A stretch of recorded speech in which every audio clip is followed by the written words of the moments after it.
Assalamualaikum warahmatullahi wabarakatuh.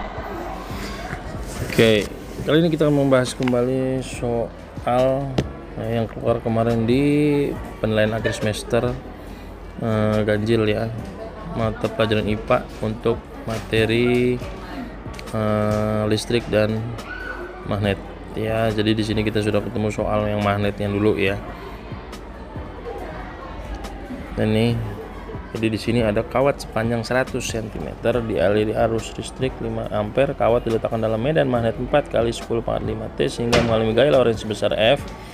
Agar gaya yang dialami kawat menjadi 2F, yang dapat dilakukan adalah, ini sebetulnya tidak perlu kita hitung ya, tapi bolehlah kita tuliskan rumusnya. Jadi rumusnya itu untuk mencari gaya Lorentz itu adalah F sama dengan B kali I kali L gitu. Nah, si soal ini berharap kita membuatnya menjadi 2 kali F gitu. Oke, jadi kita bandingkan saja F1 dengan F2.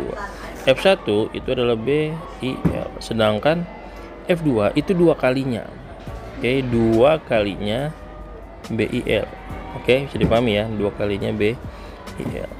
Sedangkan si B I L ini itu angkanya berapa aja tadi?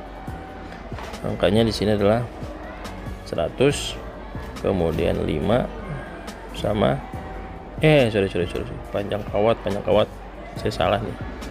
B nya itu yang 4 kali 10⁻⁵ T ya, 4 kali 10⁻⁵ T, kemudian kali 5 kali lagi L nya adalah 100 cm, atau kalau kita jadikan meter jadi berapa tuh, 1 meter, tapi nggak apa-apa, kita nggak perlu ngitung sebetulnya. Nah, ini 2 kali 4 kali 10⁻⁵ kali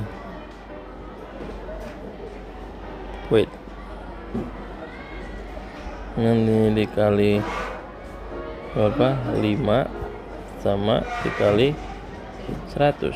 Nah, sekarang dia cuma minta agar ini menjadi 2 kalinya, berarti salah satu di antara ketiga komponen ini itu harus dikali 2 ya. Nah, sekarang pilihannya adalah yang mana nih? Kalau ini 2 dikali 4 jadi berapa? 8. Jadi B nya ada nggak yang jawabannya B? Jadi 2 kali 4 kali 10⁻⁵ jadi 8 kali 10⁻⁵. Nggak ada kan ya? Nggak ada. Sekarang kita cari I nya, kita kali 2. Jadi ini nggak ada. 2 kali 5 berapa? 10. Ada nggak yang jawabannya 10 ampere? Nggak ada kan? Berarti nggak ada. Yang terakhir L nya kita kali 2. Jadi berapa? 200 cm. Ada nggak? Nah, ada. Oke, memperpanjang kawat menjadi 200 cm. Jadi pilihan jawaban yang tepat adalah yang A, seperti itu ya. Oke, jadi nggak perlu dihitung nilainya berapa. Lanjut. Nah, sekarang kita ke pembahasan soal listrik ya. Jadi yang harus kalian pahami di sini terlebih dahulu adalah hukum Kirchhoff 1 ya. Jadi kalian di sini harus paham tentang hukum Kirchhoff 1, kemudian rangkaian seri dan rangkaian paralel. Oke. Jadi ketika ada rangkaian seperti ini, berarti arus yang ada di sini I-nya, nah, itu akan dialirkan. Ketika dia sampai cabang di sini, maka dia akan terbagi menjadi I1 dengan I2. Tapi ketika dia sampai di sini, ini akan kembali lagi menjadi I. Paham ya? Jadi jumlah yang masuk harus sama dengan jumlah yang keluar. Oke. Jadi kita langsung aja cari nih. Kita langsung R-nya. Ini R-nya 1 5 ya, yang di bawah ini 5 ohm. Cuma nggak terlalu jelas ya. Ini 5 ohm sebetulnya nih. Ini 5 ohm, yang atas 20 ohm. R3-nya 6 ohm. Oke, kita langsung hitung aja. Berapa R totalnya? R total, nah kita kerjakan yang ini dulu nih. Kita kerjakan yang paralel dulu. 1/R, paralelnya ada 1/R1 tambah 1/R2. 1/20 tambah 1/5. Samakan penyebutnya 20. Jadi berapa nih? 1 tambah 20 bagi 5 4. Jadi 5/20. Jangan lupa dibalik, terakhirnya RP berarti 20 dibagi 5 sama dengan 4 ohm. Nah, ketika kita sudah gabungkan ini, maka rangkaiannya itu berubah. Rangkaiannya berubah menjadi seperti ini. Aduh, sendawa lagi. Nah, dengan ini berapa? 4 ohm. Ya kan, yang ini R3 yaitu 6 ohm, seperti itu. Berarti R-nya menjadi seri yaitu 4 tambah 6 berapa? 10 ohm. Selesai kan? Sehingga rangkaian nanti menjadi lebih sederhana lagi. Kayak gitu, ya kan? Dengan R-nya berapa? 10 ohm. Tegangannya. Nah, kita cari I-nya. Berapa I-nya? Ya sudah. I-nya berarti tinggal kita hitung aja. Rumus I apa? Berarti V dibagi R, ya kan?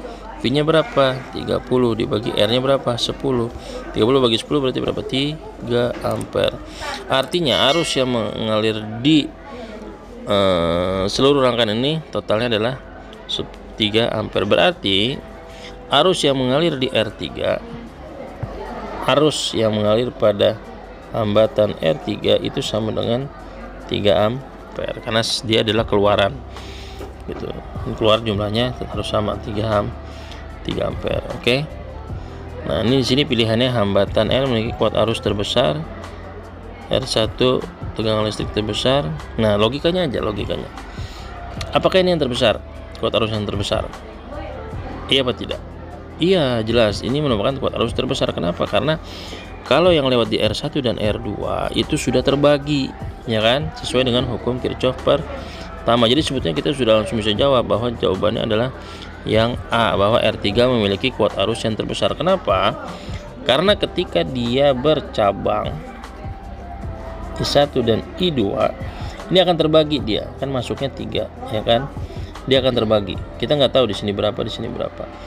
Nah, tapi ketika dia kumpul lagi, di sini 3 lagi, sehingga udah pasti hambatan yang melalui R3 itu adalah hambatan yang paling besar, seperti itu. Tapi kalau kalian mau cari tegangan listrik, bisa juga tegangan listrik, ya.